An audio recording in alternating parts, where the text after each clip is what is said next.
Hello everybody, welcome along. My name is Benjamin Bloom. This is the Benjamin Bloom Football Channel. We said keep an eye on Reading today, didn't we? Rumours abounding last night, restructuring, things of that nature, and it looks very much as though those rumours were substantiated or are about to be substantiated, and Mark Bowen is going to be finishing up as Reading manager at some point very soon. We don't know a great deal, but what we do know, I will keep you appraised of. So, this was yesterday, and we thank Jonathan Lowe, who's really ahead of this, the local guy there at Berkshire Live. So, this was yesterday, and you can see down there, it is Nigel Howe, who was the chief executive, and he was moved, kind of shuffled along into a vice chairman position with Dayon Pang replacing him in the chief executive role. And then all of a sudden, once that was done, I don't know if Bowen was Howe's guy. I think you'll find he possibly was when we read the article about Bowen being hired last year. The rumours then started about Bowen either going back to be sporting director or worse still, not even having that role. So Jonathan Lowe has gone with this morning. I do apologise. It's another one of these terrible local. I'm not moaning at the journalism, but the amount of adverts they put on these things are a nightmare. So Reading are set to replace manager Mark Bowen. Comes after former chief exec Nigel Howe was removed from his position, replaced by Dayon Peng on Monday evening. Berkshire Live understands there is a strong possibility Bowen will also be moved from his role and revert to a position on the club's board, whether that is an executive or non-executive position. It sounded like Nigel Howe was vice chairman, kind of shoved off to the side, but whether that means he's sporting director and he has stroke or not, certainly it looks like a new manager is going to be coming in. It's the 25th of August today. We've got teams going this weekend in the EFL Cup. The timing of this does seem rather ridiculous considering we had a 3-month lockdown, then the season finished, and then we haven't had a long post-season, but this does seem rather close to the start of the season to be doing a restructure. Look, if a restructure needs happening, then, so be it. You have to do it as soon as possible. If that's now, it's now. It seems rather peculiar. Reading have just gone through managers 10 to the dozen these past few years.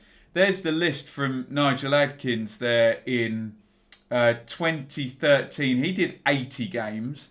Then Steve Clarke did 53 games. Brian McDermott, 30 games. Jaap Stam had that really good season, didn't he, where Reading got to the playoff final. That would be 16-17, wouldn't it?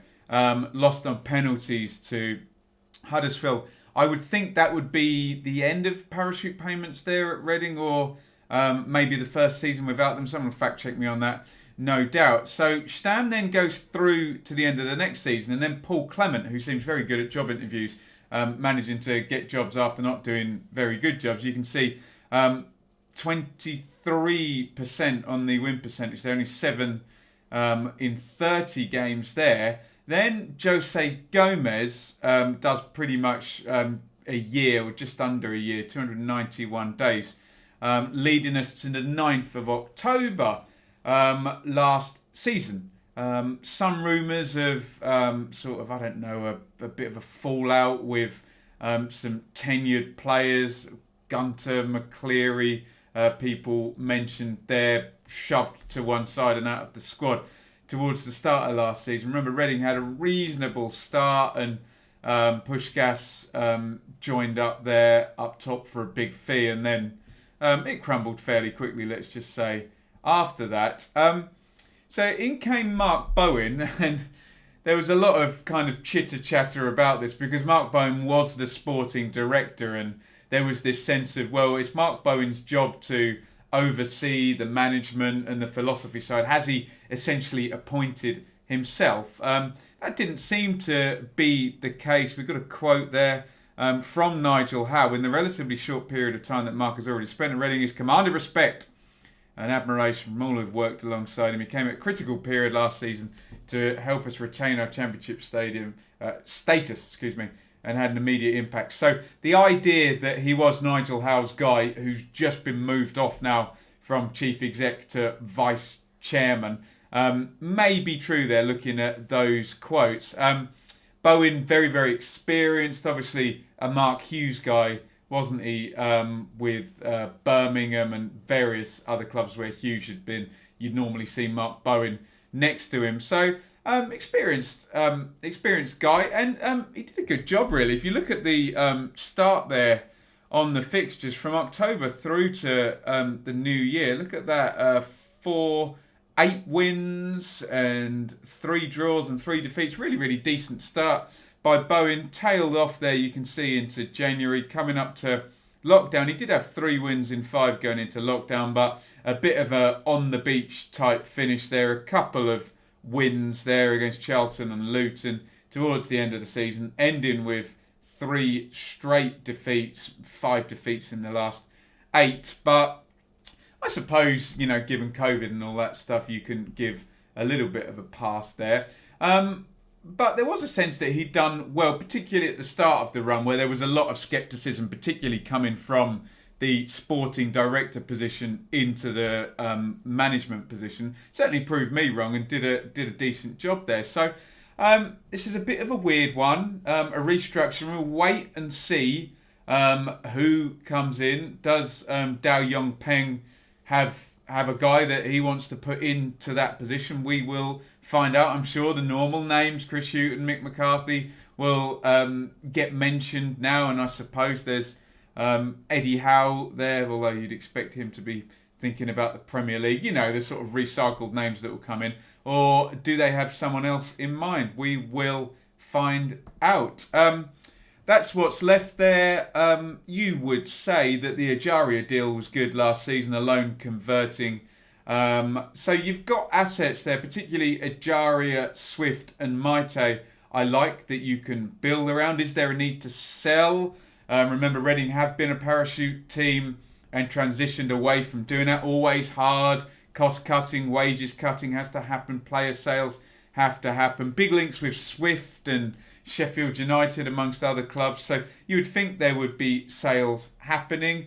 Can they get a sort of bigger name in there? When jobs like Bristol City were coming up, where maybe there was a bit more money and a bit more of a profile there. Reading also have been in that situation of selling the ground and the training ground back to themselves. So maybe FFP is tricky for Reading at the moment.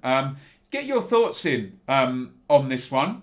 Particularly, if you're a Reading fan, please come and help us out with your input on this over here. Particularly on the timing. Why now? But I suppose a restructure is a restructure, and if it's going to last for 5 years or whatever, and they get it right, then so be it. Like I said, your thoughts on Mark Bowen? Would you have liked him another season? Could he have built something now? Your thoughts on Mark Bowen staying?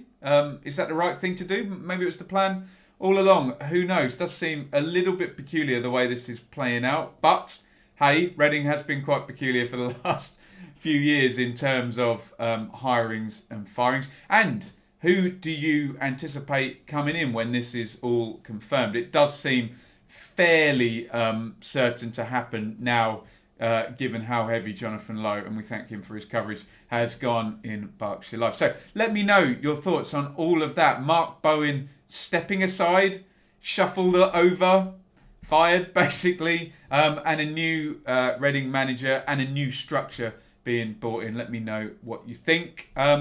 Just a week or so out from the championship season starting. Normally we have to wait until at least there's been 5 or 10 games played before somebody goes, but there you go. Right, you can support the channel over here on YouTube. Please like the video, get in the comments. As I always say, please don't be a jerk in the comments. Some people struggle to cope with internet communication. Particularly if you're a Reading fan here, you'll probably know more than me and more than the other commenters, but Use your knowledge to educate us and get the discussion going rather than bash us over the head with stuff we may or may not know. Subscribe to the channel, please. That's going very, very well. Also, you can join our Benjamin Bloom channel Fantasy Football League there. The code there, T5QBR0. You can support the channel via Patreon. $3 per month is basically a donation to me and my pursuits to try and do this full time. Would love to do it based off the ad revenue, but we're just building the subscribers at the moment. Fingers crossed that keeps growing. Need your help in the meantime. For $5 on Patreon per month, you get my Patreon only Q&As and vlogs over there. All of these shows, not the long sprawling watch-alongs and Q&As that are over on YouTube. They don't, but all the other shows go down a podcast feed. So if you're on the go or driving or whatever, feel free to subscribe over there as well. Every little helps. And if you are running a small business or a large business indeed, and you want to help me out, you can sponsor either a show or the channel. We've got plenty of packages because we're just starting to take sponsorship now for the new season. You can get me at Benjamin Bloom Music, 2 M's in a row, at gmail.com. It's not all about me and my plugs though. This video is about Mark Bowen stepping aside, shuffled over, fired, whatever you want to call it, at Reading. Get your thoughts in and I will see you on the next video. Thank you for watching. Over and out.